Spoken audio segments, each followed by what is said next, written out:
मित्रांनो, बडा सपना एज्युकेशन इन्स्टिट्यूटमध्ये मी उल्हास शिवर्डे पुन्हा एकदा आपलं स्वागत करतो. मित्रांनो, आता आपण जे आतापर्यंत व्याकरण बघितलं, आतापर्यंत आपण बराच इंग्रजीचा भाग बघितला आणि आज आपण खऱ्या अर्थाने मराठी मीडियमच्या 10वीच्या इंग्रजीच्या कोर्स बुक प्रमाणे आपण ह्या ठिकाणी प्रत्येक लेसन घेणार आहोत. मग तो पूर्ण लेसन मी तुम्हाला शिकवणार आहे का नाही? तर तुम्हाला जे कामाचं आहे, आपल्या लेसनच्या खाली जे वर्कशॉप आहे, त्या वर्कशॉप ते प्रश्न उत्तर कसे सोडवायचे आणि ते प्रश्न उत्तर तुम्हाला ह्या ठिकाणी मी ह्या ठिकाणी समजून सांगणार आहे. एवढंच नाही तर ग्रामरचं जे आपलं पुस्तक आहे ते ग्रामरचं पुस्तक सुद्धा त्याचे वेगळे व्हिडिओज बनवून मी तुमच्यापुढे 10वीचा संपूर्ण अभ्यासक्रम तुम्हाला सांगणार आहे. मी त्याचे वर्कशॉप संपूर्ण सांगणार आहे. एवढं पूर्ण केल्याच्या नंतर 100% 10वीच्या पेपरला जे मी तुम्हाला प्रश्नपत्रिका सांगितली ती प्रश्नपत्रिका प्लस हा प्रत्येक व्हिडिओ जर आपण बघितला तर 10वीच्या पेपरला याच्या व्यतिरिक्त कुठल्याही प्रकारचा अभ्यास करण्याची आपल्याला गरज राहणार नाही. मित्रांनो, तर चला पहिली कविता 10वीच्या लेसन मधली मराठी मीडियमची पहिली कविता जी आहे ती कोणती आहे? अ टीनेजर्स. मग त्या अ टीनेजरचं वर्कशॉप आपण बघणार आहोत. त्यासाठी मी कविता पण टाईप केली आहे, त्याचे उत्तर पण ह्या ठिकाणी घेतलेत, शब्दार्थ पण घेतलेत. जर तुम्हाला ते हवे असेल तर व्हिडिओ स्टॉप करून ते पण तुम्ही घेऊ शकता. तुम्हाला कुठलाही गाईड घेण्याची गरज नाही. त्या व्यतिरिक्त आपण जाऊया वर्कशॉपकडे. तर मित्रांनो, पहिला प्रश्न आपण इंग्लिश वर्कशॉप बघतोय, त्याच्यामध्ये पहिला प्रश्न आहे choose the correct alternative and complete the given sentences. मित्रांनो, काय प्रॉब्लेम माहिती आहे का? इंग्रजी आपली मातृभाषा नसल्या कारणाने आपल्याला इंग्रजीमध्ये विचारलेला प्रश्नच कळत नाही, म्हणून आपण गोंधळून जातो की याचं उत्तर काय असेल आणि कसं शोधायचं. सगळ्यात अगोदर हे लक्षात ठेवा की मी प्रत्येक व्हिडिओजमध्ये प्रत्येक प्रश्नाचा अर्थ तुम्हाला समजून सांगणार आहे. प्रश्नाचा अर्थ कळाला म्हणजे नेमकं आपण उत्तर कसं शोधायचं आणि काय उत्तर असेल हे आपल्याला कळेल. मग काय पहिला प्रश्न? Choose the correct alternative and complete the given sentences. खाली काही सेंटेन्सेस दिलेले आहेत, त्याला तुम्हाला पूर्ण करायचं आहे. त्याच्यामध्ये रिकामी जागा दिलेली आहे, पण मी काय म्हटलोय करेक्ट अल्टरनेटिव्ह म्हणजे याचे उत्तर सुद्धा त्या ठिकाणी त्या प्रश्नाच्या खाली तुम्हाला दिलेले. पण एक पेक्षा जास्त उत्तर आहेत, त्याच्यापैकी जे एक उत्तर आहे ते तुम्हाला शोधायचं, त्या रिकाम्या जागेमध्ये भरायचंय आणि ते सेंटेन्स कंप्लीट करायचं. एवढा साधा अर्थ या प्रश्नाचा आहे. कळलं ना? मग बघा पहिला प्रश्न काय आहे बघूया या ठिकाणी. According to the poet dash dash are brought by each new day. कविता कशाबद्दल आहे थोडक्यात सांगतो. कविता याच्याबद्दल आहे की स्वतः तो टीनेजर जो आहे, ज्याचं वय 13 ते 19 वर्षापर्यंत आहे, तो स्वतःला म्हणतोय की मी जे काय करणार आहे ते त्याची जबाबदारी संपूर्ण माझ्यावरती आहे आणि मी सक्सेसकडे जातोय की मी अनसक्सेस होतोय याची जबाबदारी सुद्धा माझ्याकडेच आहे, म्हणून मी स्वतः जे काम करतोय ते मी व्यवस्थित करणार आहे. पुन्हा तो शेवटच्या 2-4 लाईनमध्ये काय सांगतोय? देवाकडे प्रार्थना करतोय की मी कुठल्याही वाईट मार्गाला जाऊ नये, माझ्याकडून काही चुकीचं घडू नये. अशा प्रकारच्या कवितेमध्ये कवितेचा सारांश आहे आणि मला देवा चांगली सद्बुद्धी दे, असं ईश्वरा चांगली सद्बुद्धी दे असं त्या ठिकाणी कविताकार म्हणतोय. आणि त्याच्याच अर्थाने काय म्हटलं मी, मग आता थोडंसं तुम्हाला ते थीम कळाली म्हणजे उत्तर पण येणार. पहिला प्रश्न according to the poet dash dash are brought by each new day. त्याला रोज काय पाहिजे? 2 अर्थ दिले. कविता वाचल्यानंतर त्याचं उत्तर येणार तुम्हाला, पण कवितेत सुद्धा मी तुम्हाला उत्तर सांगतोय. बघा पहिल्या प्रश्नाचं उत्तर काय मग या ठिकाणी? पहिल्या प्रश्नाचं उत्तर आहे new beginning. According to the poet new beginning are brought by each new day. प्रत्येक दिवसाला मी नवीन सुरुवात करतोय. सकाळी उठल्याच्या नंतर मी आजचा दिवस माझ्यासाठी नवीन आहे आणि ते नवीन सुरुवात करतोय, अशा प्रकारचं उत्तर या ठिकाणी. बघा मग आता 1 मिनिट आपण बघूया त्याचं इकडे उत्तर बघूया. मी इथे पण दिलेलं आहे बघा, या ठिकाणी तुम्हाला उत्तर दिलेलं आहे. काय उत्तर त्याचं? हे इच डे ब्रिंग्स न्यू बिगिनिंग हे त्याचं उत्तर आहे. त्या अल्टरनेटिव्ह मधून आपण तो शब्द शोधलाय की जो आपल्याला त्या ठिकाणी त्याचं उत्तर पाहिजे. कळलं ना? आता बघा पुन्हा आपण बघूया दुसरा प्रश्न. काय दुसरा प्रश्न? बीचा काय? We must decide to take the road which leads to dash dash. याला 2 उत्तर दिलेले. कोणते 2 उत्तर दिलेले? याला दिलेले ग्रेट डिस्ट्रेस और great success.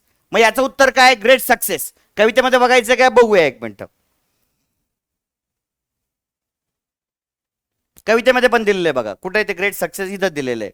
I can choose to take the road of life that leads to great success. आता हे दुसरं सक्सेस मी का लिहिलंय, एक्स्ट्रा लिहिलंय ते मी पुढे सांगतो, आपल्या कामात येणार आहे ते. बघा नंतरचा प्रश्न आहे आपला C the poet prays to the lord to help him stand for what is might or right. अर्थात याचं उत्तर, जी कवितेचा सारांश मी तुम्हाला सांगितला त्याचा मर्म कळतो तर राईट उत्तर आहे त्याचं, बरोबर आहे. ते तुम्हाला नंतर दाखवतो मी, आणि दोन्ही एकत्र दाखवतो. आणि नंतरचा प्रश्न काय, D. The poet wants to see that his teenage years have been the dash years of his life. त्याचे उत्तर दोन दिले, कोणते कोणते, वर्स्ट आणि बेस्ट. याचं उत्तर काय, बेस्ट याचं उत्तर आहे. बघा मग आपण कवितेमध्ये बघूया त्याचं उत्तर ते आहे का. मी तुम्हाला बेस्ट हे सांगितलं 2 नंबरचा, सॉरी हे बेस्ट सांगितलं होतं. आणि अजून एक कोणतं उत्तर होतं ते,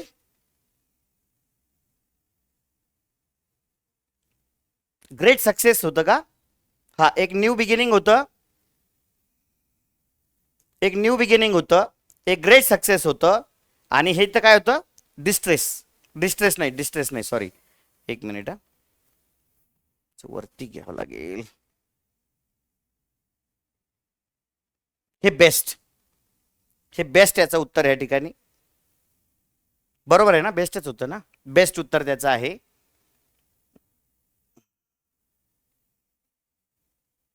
हे बेस्ट या ठिकाणी याचं उत्तर दिलेलं आहे. मग बघा मित्रांनो, आता आपण हे पहिले 4ही प्रश्न सोडवले. ह्यानंतर आपण दुसऱ्या प्रश्नाकडे जाणार आहोत. तर बघा,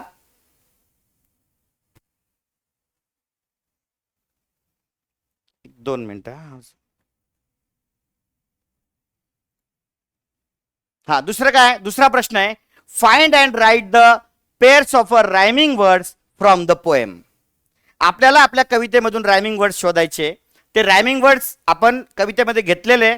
इथे मी तुम्हाला उत्तर अगोदर सांगतो. Make, take, success, distress, see, me, why आणि डे. तुम्हाला रायमिंग वर्ड्स काय असतात माहितीये, यमक जुळणारे शब्द.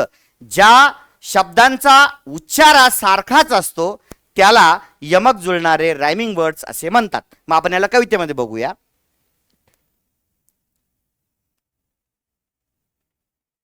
मेक, टेक, मेक, टेक आपण घेतलं तिथं.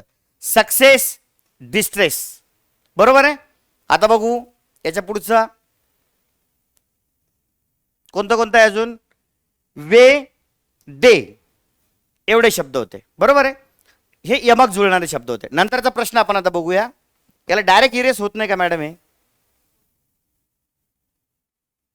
हा ओके. नंतरचा आहे तिसरा प्रश्न, what is the rhyme of the poem, choose the correct one from the following options.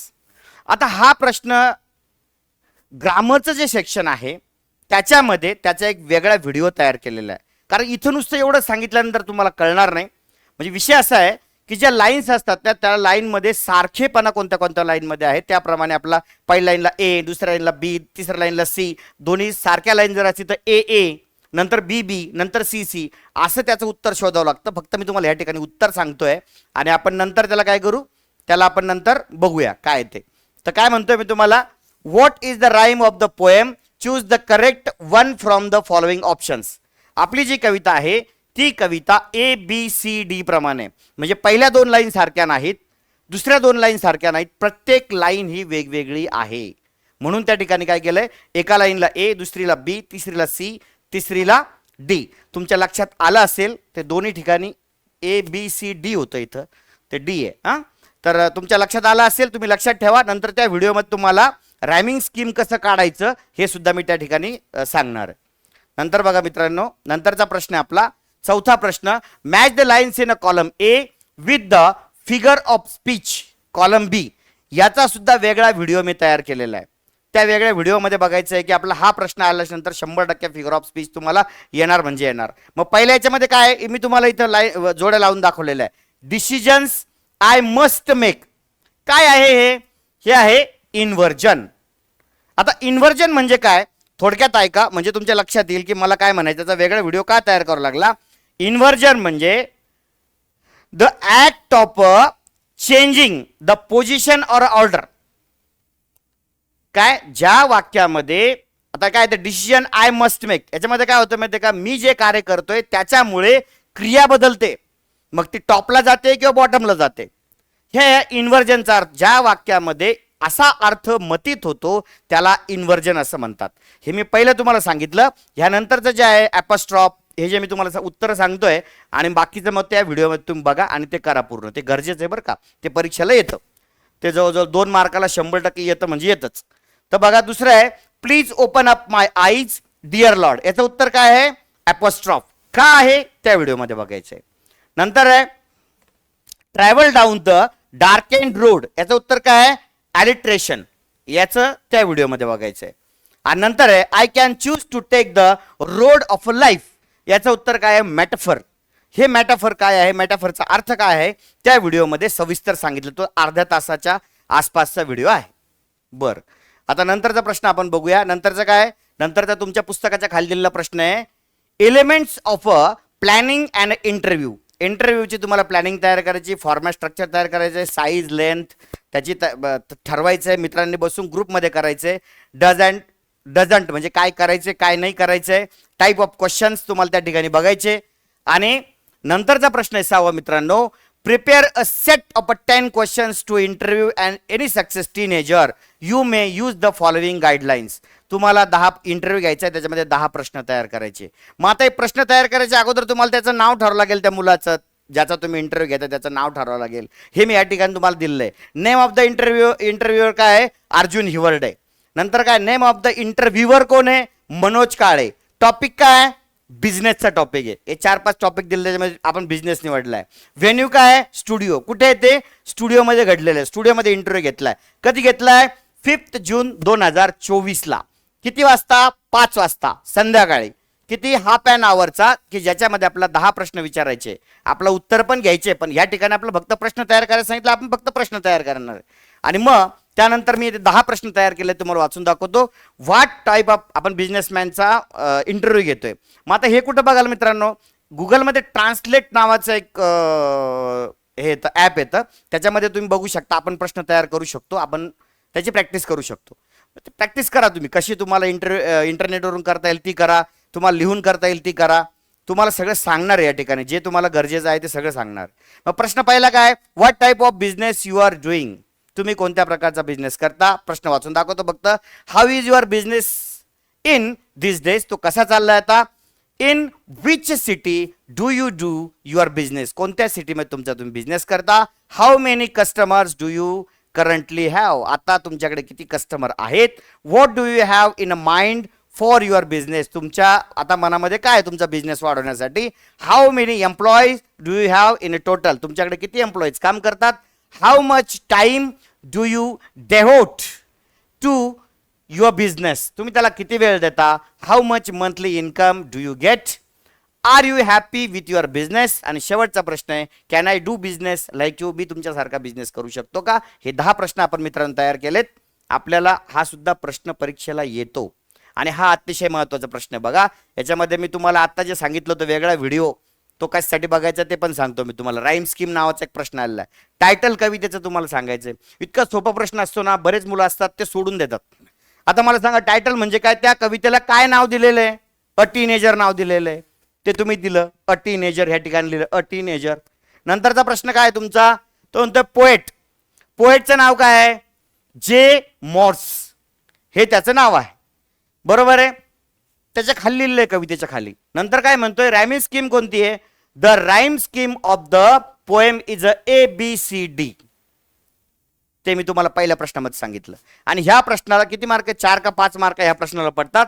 सोडायचं. फेवरेट लाईन कोणती आहे? एक लाईन कोणती, पण मी का लिहिली नाही? तुम्हाला लिहायची तुमची ती लाईन, तुम्हाला स्वतः लिहायची. कोणती लाईन तुम्हाला आवडते त्याच्यातली एक कोणती लाईन उचलायची ती टाकायची आहे. इतकं सोपं आहे ते. नुसतं कॉपी करायला काय प्रॉब्लेम आहे? कशासाठी सोडायचा हा प्रश्न. आणि शेवटचा आहे काय म्हणतोय? थीम काय? सेंट्रल आयडिया काय?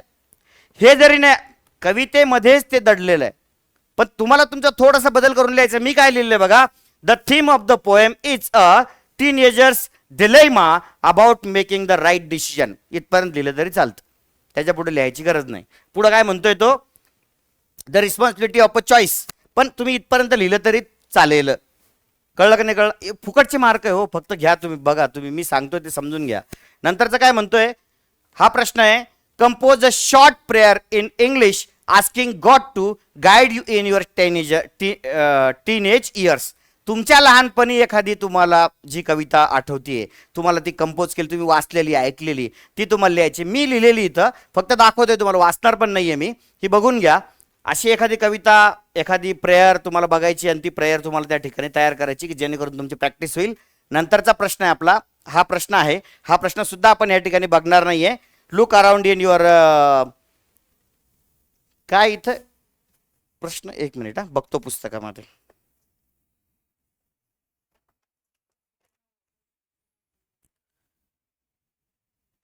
व्हिसेनिटी, your family, friends, neighbours, classmate, ETC. त्याच्याबद्दल तुम्हाला माहिती लिहायची. तुमच्या आता ते फॅमिलीचं नाव, फ्रेंड्स वगैरे हे लिहा. इथं मी लिहून दिलंय, त्याची तुम्ही प्रॅक्टिस करा, पुस्तकातून करा किंवा इथं ह्याचे फोटो काढून घ्या. याला व्हिडिओ स्टॉप करून त्याची प्रॅक्टिस करा. हे गरजेचं नाही आहे, पण तरी तुमच्या माहितीच तो आपल्या पुस्तकाच्या खाली दिलेलं आहे, म्हणून तुम्हाला ती यायला पाहिजे. मला असं वाटतं की आजची कविता जी आहे ती कविता संपूर्ण तुम्हाला समजली असेल. त्याची सेंट्रल थीम तुम्हाला मी त्या ठिकाणी सांगितलेली आहे. ती कविता समजून घेतल्याच्या नंतर याच्या खालचे प्रश्न उत्तर तुम्ही जे सोडवले याच्या व्यतिरिक्त परीक्षेला कोणताही प्रश्न कवितेतला येत नाही. राहिला गोष्ट राईम स्कीम आणि तुम्हाला ते जे सांगायचे ABCD ते काय ते, त्याचा एक वेगळा व्हिडिओ आहे, तो पण तुम्ही बघा. प्रत्येक व्हिडिओ बघत चला. आपण पहिली कविता सुरू केली आहे, शेवटपर्यंत आपण या ठिकाणी शेवटच्या लेसनपर्यंत सगळे व्हिडिओज या ठिकाणी टाकणार आहोत. 10वीचे विद्यार्थी ज्यांना मी प्रश्नपत्रिका तयार करून दिली होती त्यांना आता हा व्हिडिओ टाकल्यानंतर नोटिफिकेशन गेला असेल. त्यांनी आपले जे मित्र 9वीला होते आणि आता 10वीला आलेला आहे त्यांच्यापर्यंत कृपया करून हा व्हिडिओ पाठवण्याचा प्रयत्न करा. आजच्या दिवसासाठी धन्यवाद.